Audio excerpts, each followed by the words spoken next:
નમસ્કાર મિત્રો, કિચન પોઈન્ટમાં આપનું સ્વાગત છે। આજની આપણી રેસીપી છે બટેટાનું શાક।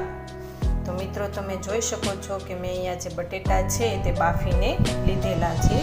મેં એક મોટું બટેટું લીધેલું છે, પછી તેને બાફીને અને આ રીતના મેં છાલ ઉતારી લીધેલી છે। તેના માટેની સામગ્રી છે, મેં અહીંયા અડધી સ્પૂન જેટલા તલ લીધેલા છે, લાલ મરચું લીધેલું છે, તમાલપત્ર લીધેલું છે, લીંબુનો રસ લીધેલો છે અને લીમડાના પાંદડા લીધેલા છે। મૂકીશું સ્પૂન જેટલું તેલ એડ કરીશું। હવે તેલ આવી જાય એટલે તેનો આપણે વઘાર કરીશું। હવે આપણું તેલ છે તે આવી ગયું છે, તો તેમાં જીરું એડ કરીશું। 1 સ્પૂન હિંગ પાવડર એડ કરીશું। 1 સ્પૂન હળદર પાવડર એડ કરીશું। લીમડાના પાન એડ કરીશું। તમાલપત્ર એડ કરીશું। જે આપણે મરચું લીધેલું છે તે એડ કરીશું। આપણે જે તલ લીધેલા છે તે એડ કરીશું। અડધી સ્પૂન ગરમ મસાલો એડ કરીશું। હવે જે આપણે બટેટા લીધેલા છે તે એડ કરીશું। તેને આ રીતના હલાવી લેશું।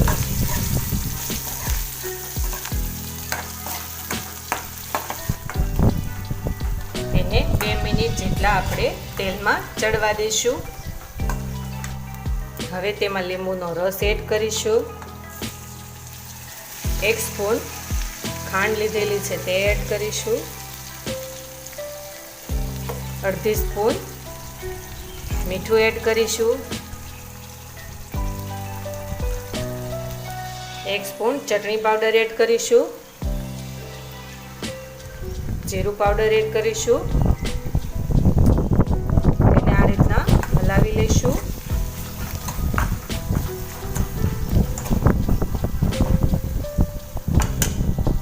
અડધો ગ્લાસ જેટલું આપણે પાણી એડ કરીશું।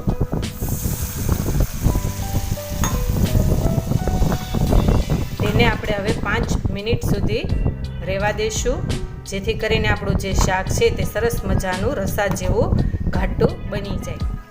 તો હવે આપણું શાક છે તે સરસ મજાનું ચડી રહ્યું છે।